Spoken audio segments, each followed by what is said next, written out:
What is going on, Peep Squad? This is episode 6 of The Stand, my sort of in-depth breakdown review.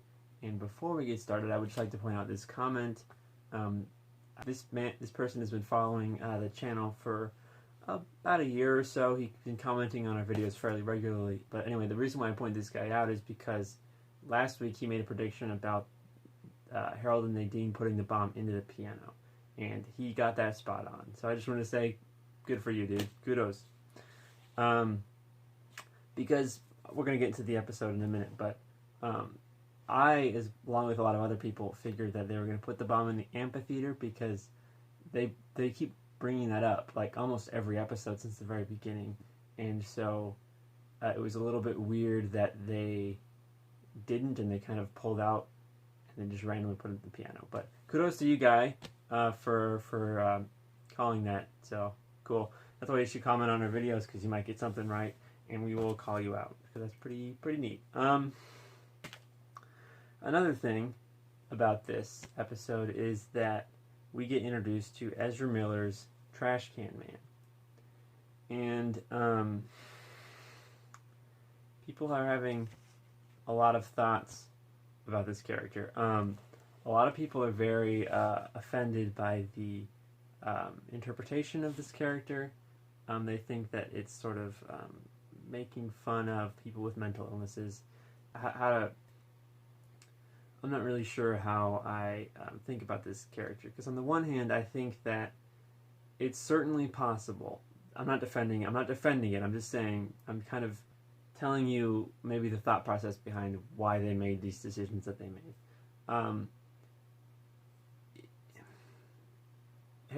Ezra Miller is a very over-the-top actor. I don't need to say that. That's people pretty much know that.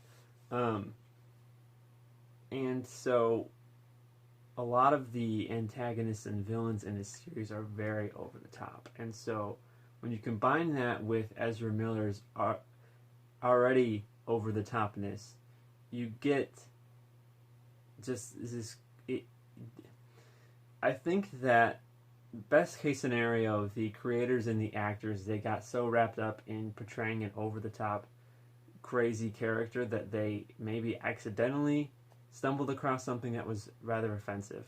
Now, I'm not justifying their decision. I'm just saying it's best case scenario, that's what happened. Worst case scenario, they're intentionally making fun of people with mental illness. Although I would say it's unlikely that it's probably somewhere in the middle, because again, I would say their iteration of Tom Cullen is very tasteful and respectful, and so I'm not really sure what happened. But yeah, I will say that's probably why we're not seeing a whole lot of Trashcan Man in the series, because in the book, he's introduced very early on in part 1, and we sort of jump to him throughout the story, just like we jump to Stu or Harold or Franny or Larry. We just jump back and forth. He's one of those characters that we kind of follow through the book.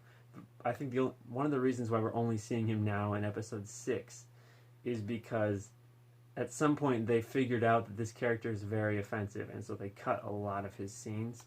We're just getting the bare minimum because he does play a huge part in the story overall, and so he's the necessary character, and so they're just minimizing his screen time because of his offensiveness. But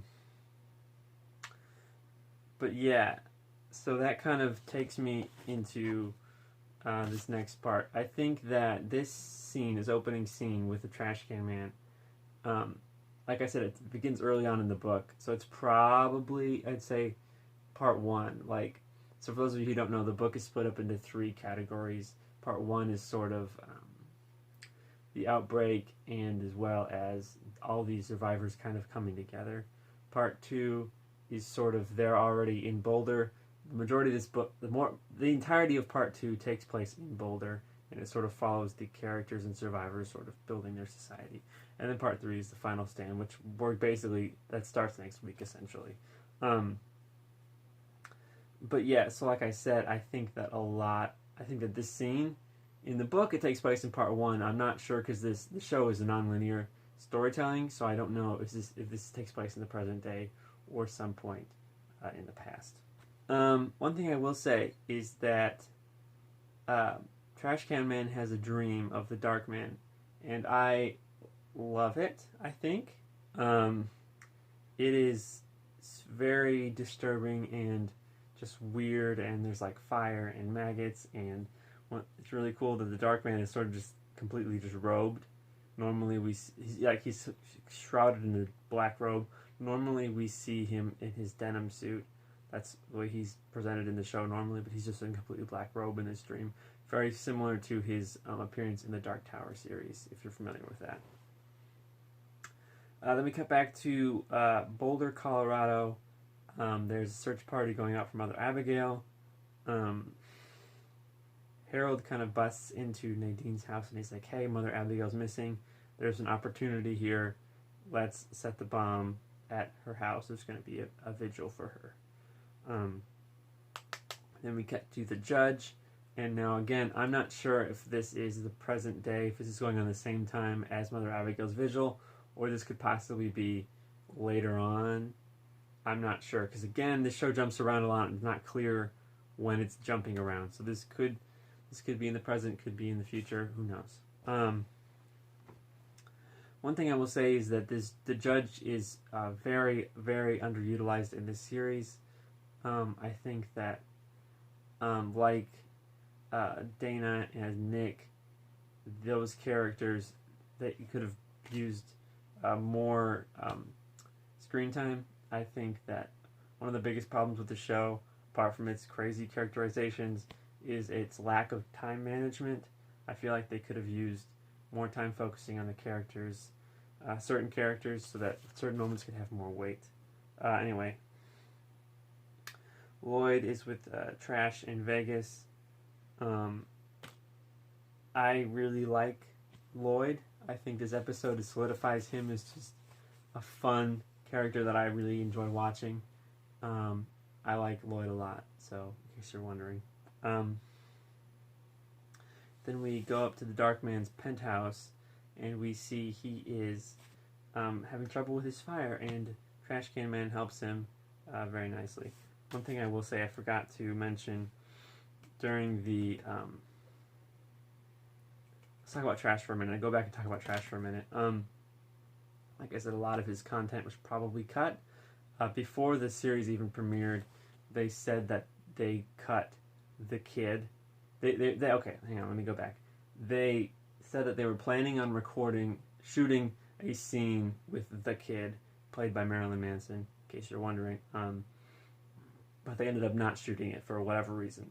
But now I think it's because Trash is very offensive. People don't like this iteration of that character. And so I think that, I'm not going to get into it, but the kid is a very disturbing character. He only appears in the extended cut of The Stand. In the original version, he's not there. And so if you want to know what that is, and you haven't read it, just look up The Stand, the kid, and you can find it on the internet probably. But it's a very disturbing character. In Trashcan Man's dream, we sort of get hints at his backstory. He was in the book, obviously he's a bad guy, but he's sort of presented in a way that's very relatable. I like to compare him to Rose the Hat from Dr. Sleep, just in the way, because the way they're presented, I understand, I can relate with why they're doing bad things. I don't agree with their beliefs, but I can kind of understand their process because of the way Stephen King's present these characters. I understand why they do what they do. Anyway, but there's a lot of hints at a lot of backstory. Like Mrs. He burnt someone's pension check in a mailbox, because when he was a kid, he set in mailboxes and churches and trash cans and maybe a school. I don't remember. He's just setting all kinds of crap on fire. He even was sent to a mental institution where they did electroshock therapy, and that contributed to a big part of his nature, I guess. I will say that in the original miniseries, he's portrayed as more cartoony and silly, which I think is probably the better way to go, especially in today's climate, I guess. You can't just portray characters like that anymore. It is a good thing. Just you can't just portray characters like that. Anyway. Well, we're back to the Dark Man's penthouse, and he's talking to Trashcan Man about getting the nuclear weapons out of the military facility, and which is interesting because in the novel and the original miniseries, Trashcan Man just kind of goes out on his own, gets the nuke, comes back, and it explodes all of Vegas. But in this, the Randall Flagg is actually telling him to go out and get it, which is interesting because maybe it's part of his plan to blow up Vegas, or maybe he's a plan for something else and it backfires. We'll have to see. Yeah, and we also have here in this scene that Lloyd is preparing an airfield, probably to bomb the free zone.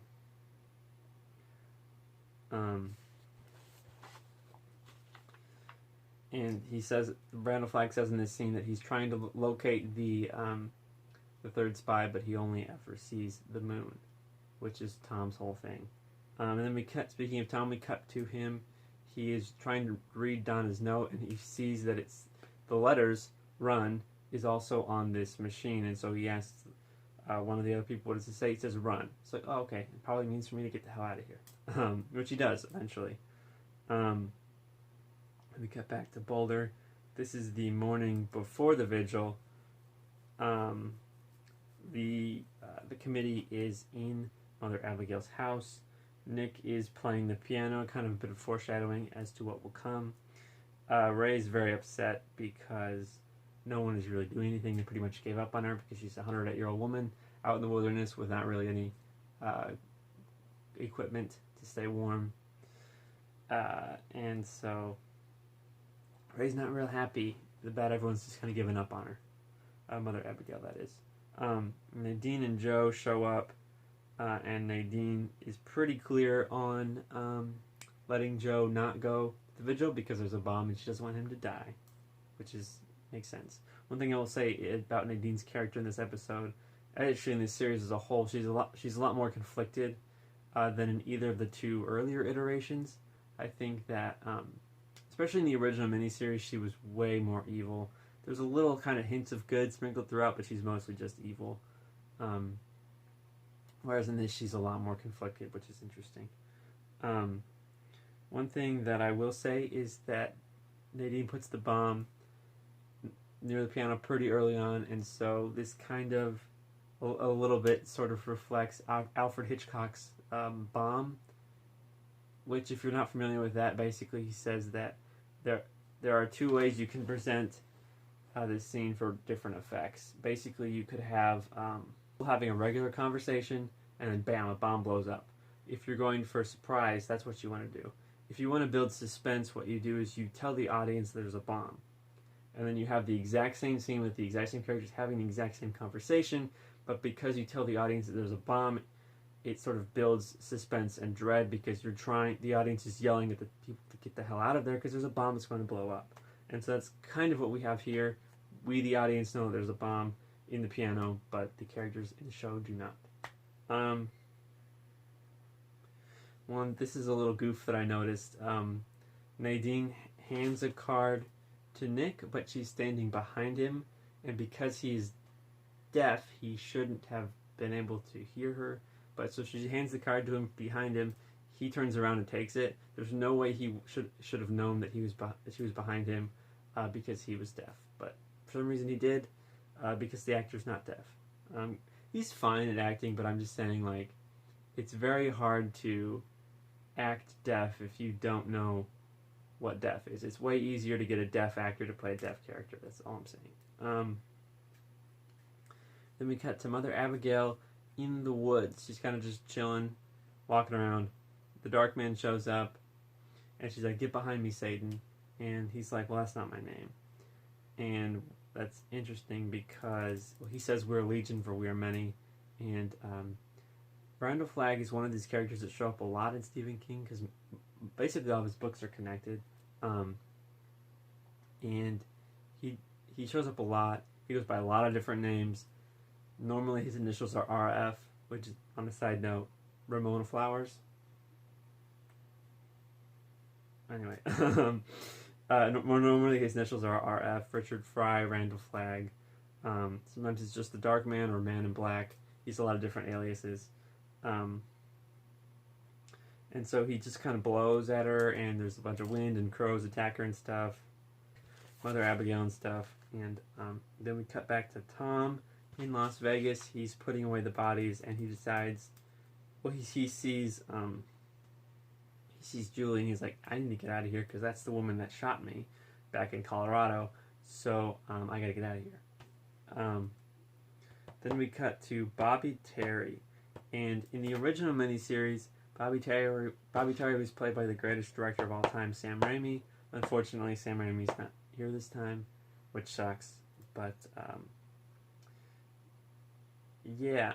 Also, he killed the judge off screen, which sucks. It's just, come on. Why did you? I don't understand why they cut that scene. It's irritating. We should have been able to see that. I don't know. Then we sort of follow Bobby Terry and Julie and Lloyd. I forgot his name. Lloyd. We follow them up to the penthouse, and he gets into a lot of trouble with Flagg because Flagg wanted the judge alive so she could tell him about the other spy, although she didn't even know because contingency and stuff. But anyway, Bobby Terry's like, I killed her in self-defense. She was attacking me, yada, yada, yada, yada. And so he gets away, although everybody knows that it wasn't self-defense. He just murdered her because he's being sloppy. Although if we would have been able to see the scene, we would have had a better understanding of it. But it is what it is. And as Bobby Terry takes the elevator down, Randall Flagg beats the living shit out of him. And there's just like blood all over the elevator. It's obviously a dummy. The show is believe it or not, this show has a small budget, and so they try to hide it. But this is one part where they obviously couldn't. There's a shot where it's a glass elevator, and as the elevator's going down, you just see Randall Flagg kind of waving the body around, and there's blood all over the windows, although the body never hits the windows. And then when they reach the ground floor, it's obviously a dummy with its eyes and intestines and heart pulled out too. In the original novel and the miniseries, it's implied that Randall Flagg does eat Bobby Terry. I don't know if that's what they're going for in this, although we do see that he did rip his heart out, so that's fun. Yeah, he probably ate him. And then this is where, so basically, I don't know if it's the rat woman or someone else is like, hey, we need to clean this dead body up, so get me Mr. Moon. And Randall Flagg's like, oh, Mr. Moon? That's the guy probably that I'm seeing, the third spy. And so he's like, hey, I need to meet Mr. Moon. Then we cut to Tom kind of hiding amongst the dead body disposal and the truck as they drive out of town. So Tom escaped. And then we cut back to Stu and Harold in the woods. This is directly before the vigil, and Harold pulls a gun on Stu, although due to the blocking of the scene, Stu does not see that Harold is pulling a gun on him, and so they kind of have this conversation. This scene is in the novel as well, but ultimately Harold decides not to shoot Stu for whatever reason, I don't know. But Stu's kind of going through like survivor's guilt, and he says it's just kind of random that things came out the way they did with him and Fran and all that. But Harold says no, he believes that it's destiny, which is an interesting concept because destiny comes up a lot in Stephen King. He calls it Ka, K-A. So yeah, if you ever hear that, that's what that means. And then Fran breaks into Harold's house. And I know that this ultimately comes out to be Harold is the bad guy and Fran is the good guy, but she didn't know that. in this moment. She didn't know that. She was mildly suspicious of Harold, and so she goes with a crowbar to his house and breaks into his basement based on a suspicion. Which, come on. Really? That's... she sees this camera screens from last week, and like I mentioned last week, there's a third screen, although in this scene the screen is off, so we don't even see what it was. She finds Harold's manifesto, and she's flipping through it. A similar shot to Wendy finding Jack's writings in The Shining. So if you're a fan of The Shining, there's another callback to that. One thing that is interesting is that at the end of Harold's manifesto, he put the date. Oh, this one doesn't have it. Shit. He put the date. It said November 11th to October 11th to November 11th. And normally, when Stephen King writes books, he puts the dates, when he started and when he ended. But see here that, get it in the frame, come on. Right there it says February 1975 to December 1988, which is over a decade. It took over a decade to write the expanded version of The Stand. There's a massive dent in my book. Can you see that? That sucks. I don't know where that came from. Some of the pages have it too. Yikes. That sucks. Anyway, so yeah, that's the little Stephen King reference, is the date at the end. When Harold shows up, he has honestly, in my opinion, a pretty solid monologue about how he, even before the end of the world, everyone hated him, and now after the end of the world, people still hate him, and so he's just very, very frustrated and upset. And like I said before with the Trashcan Man, in the novel, Harold is presented as a very, not relatable, but understandable. Like, I get why he's doing these things, because we really get to experience. And just the way that Stephen King writes characters is, a lot of times when it's done right, they seem like real people. And so, yeah, we really understand him. Fran in this scene is absolutely... That's how you dent your book right there. Fran in this scene is absolutely stupid. She's like, oh, no, we care for you. We care for you, we love you. You're my connection to the world before. That's a bunch of bullshit. I mean, honestly, we see evidence in the show that you do not care for him, so you're just lying. Possibly lying just to get out of the situation, although everybody knows that she's lying. Which is whatever. Harold locks Fran in the basement, and I'm getting flashbacks to Under the Dome. That's the second time I referenced Under the Dome. For those of you who've seen it, weird-ass show. Yeah. Oh, yeah. So as Harold locks the door, there's this kind of Dutch tilt,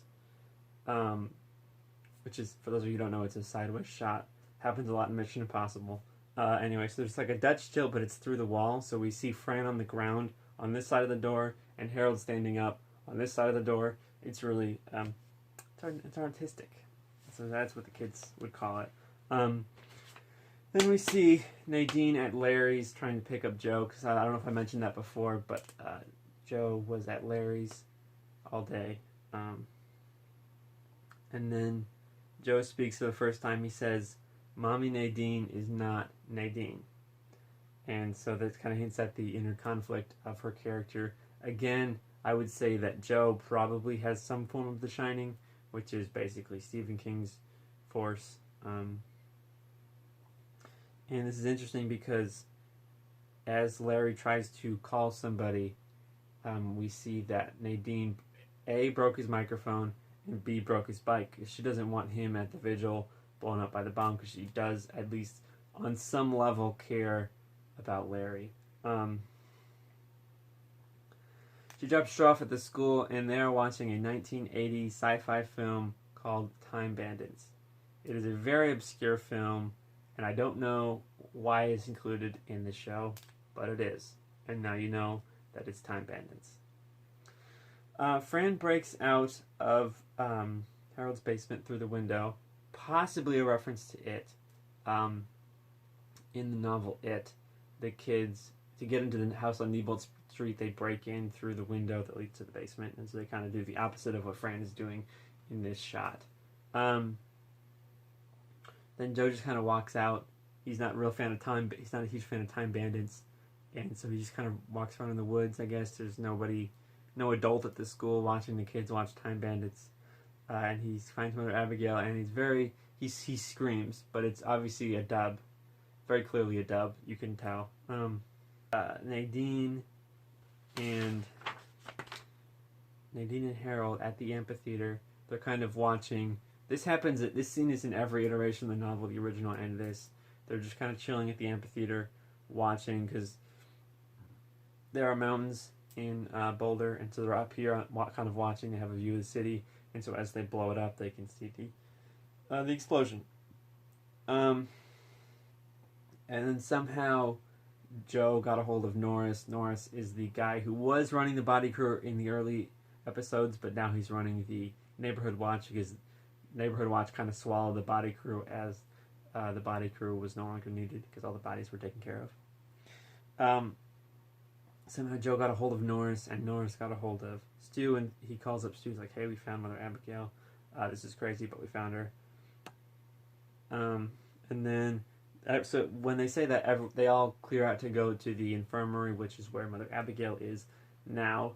And so most of the people are gone when the bomb goes off, and so the irony is obviously that Harold has this massive speech, but nobody's there except for Nick, and he's deaf. So nobody heard your elegant words, Harold, as you blew up the thing. Obviously, Nick dies in the explosion. I encountered 6 more random bodies that exploded. They were like flipping around in the explosion. So yeah, they probably definitely died.